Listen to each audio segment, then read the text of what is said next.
Welcome to Clearwater County Podcasts, where we discuss topics of interest for residents and businesses of Clearwater County. Today's topic is also related to David Thompson Country Regional Tourism, which is the tourism brand for town of Rocky Mountain House and Clearwater County. Hi, my name is Jerry Pratt, Economic Development Officer with Clearwater County, and I'm here with Kevin with the Rocky Mountain House Rod and Gun Club. And we're going to talk a little bit about what the organization does. So welcome, Kevin. Thank you. So what is the Rocky Rod and Gun Club? So the Rocky Rod and Gun Club's been around since about 1971.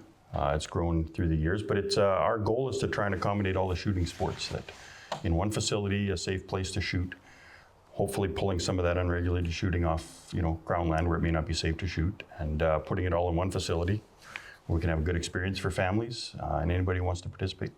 So by having all shooting clubs, what are the different activities? We have, so behind us is Range A, where guys would typically shoot their, hunting style rifles, rifles out to 600 meters kind of thing. We have 4 pistol bays where guys can shoot their pistols. We have a couple of shorter rifle bays, 50 meters kind of thing. 100 meter rifle range where guys can sight in a rifle. A shotgun range where we have skeet, trap, and 5-stand shooting for clays, and most recently last year we had added a 1 mile rifle range, so targets at 800, 1,000, 1,300, and 1,612 meters. That's huge, and all on one place. That's amazing. Yeah, all on one chunk of land. This has been a lease with the provincial government since 1970, I believe it was. And earlier you were showing me an archery range as well. There's an archery range as well. We have 100 meters of sight-in range with targets every 10 meters. A lot of those targets were donated, the money for them was donated by Clearwater County through a recreation grant. And then we have about a 3-kilometer walking trail with 3D targets along it. And you said one of the targets that the kids like most are? We got a couple dinosaurs out there, a velociraptor and something I can't pronounce. But yeah, there are a couple out there that they like shooting at. It's great. I mean, it gives kids more things to do and their interest grows. Yeah, it certainly, holding their attention can be a challenge sometime for the young guys, but it seems to do it for a while anyways. Okay. So speaking of young kids, are there any programs that you do for helping youth, archery or guns? We have, so any of the youth groups like Junior Forest Wardens was out a couple weeks ago using their rifle range. 4-H was out last week using the archery range. No charge to those groups to come and shoot. We make that available free of charge. We usually provide a range officer to help out as well if needed. Part of our strategic plan, which we just did last winter, was to try and formalize a youth program. Make a little, how do we get kids attracted? How do we keep them here, retain them? We haven't got a lot of strategies built into that yet, but that is a focus of the next, the short-term future. So what does it take to become a member of the club? So becoming a member is pretty easy. There is available an archery-only membership if you don't have a possession and acquisition license. If you want to become a member of any of the shooting ranges for firearms, you need a possession and acquisition license. You need to be 18. You go online, apply. Then there's a orientation booklet you have to read, study up. There's a test, and then there's an in-person orientation here at the range where they walk you through. Here's the red lights that you turn on when you're shooting, and here's the light we turn on when you're going down range. Some of the safety features. Absolutely. And then you get your gate card at the end of the orientation. Okay. So now multiple different ranges, as you were describing earlier.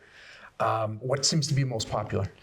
Probably the range behind us is the most popular. I think that's where most people feel comfortable trying to, your hunter that might shoot 200 meters, typically wants to step it out a little further, 300, 400, 500 meters, just to challenge himself and his equipment.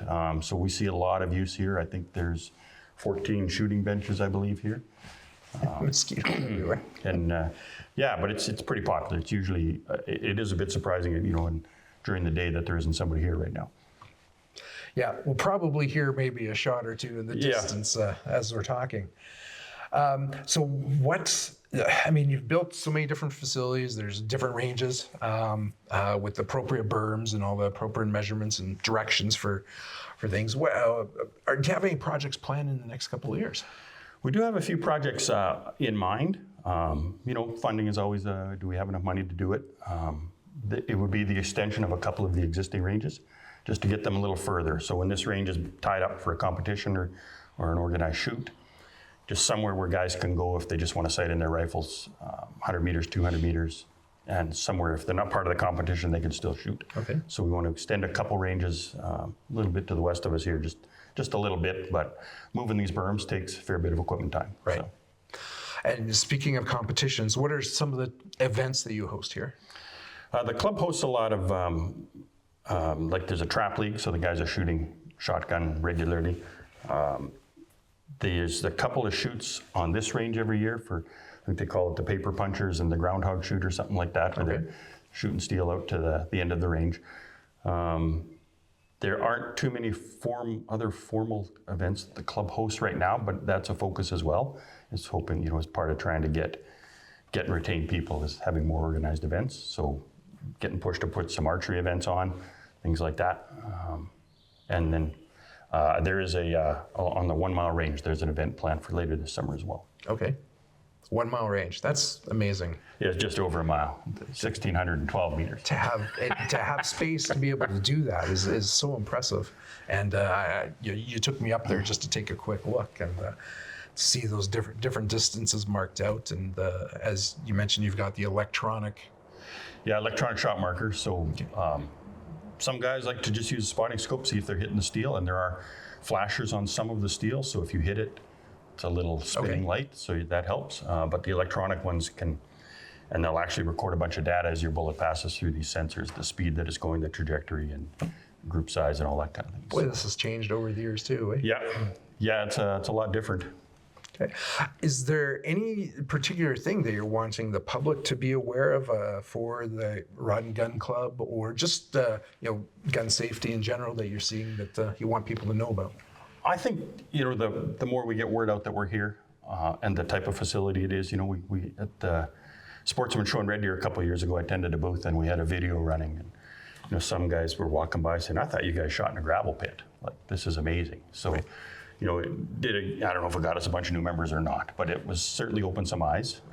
Far more organized and built than most people probably know about. Right. Yeah, that's what I would say. And we're drawing members.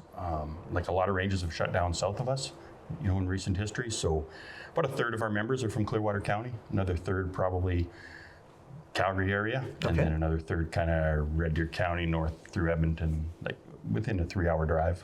Which means there's some people from further away that recognize the quality of this facility. Yeah, you'll see guys, they'll pack a lunch. I've even seen guys bring hand loading equipment, and they'll load right here and continue to shoot for the day. So there is an opportunity. We're piloting it right now where you could pull a trailer out and park in camp out in the lot just behind us here. Just a pilot right now, and we'll see what kind of bugs it might produce, but it's a test. Okay. Well, just before we close off, anything else you'd like to say? No, I don't think so. We appreciate the support Clearwater County has given us too for the archery targets, and working with some of the development here as well. So. Yeah, it's a good recreation facility. As a community group, you guys take care not only of your facility, but contribute in the community, generally speaking. And then, teaching groups like the forest wardens and the 4-H clubs. Yeah. It's important. Yeah, we don't recognize the stigma around firearms. We're trying to break some of that down, right? But the advantage you have is this is generally a more remote facility. You're not surrounded by a lot. Right, yeah. Some residents to the south, a few to the east as well. And tons of mosquitoes. And it's a good year for mosquitoes. Lots of muskeg, which makes it available for being able to do these type of activities, because you can't do a lot else. Yeah, right. Well, Kevin, thank you for joining me today. I sure appreciate it. Okay, thank you very much. If anybody's interested in joining the Rod and Gun Club, go to their website and find out a little bit more about them.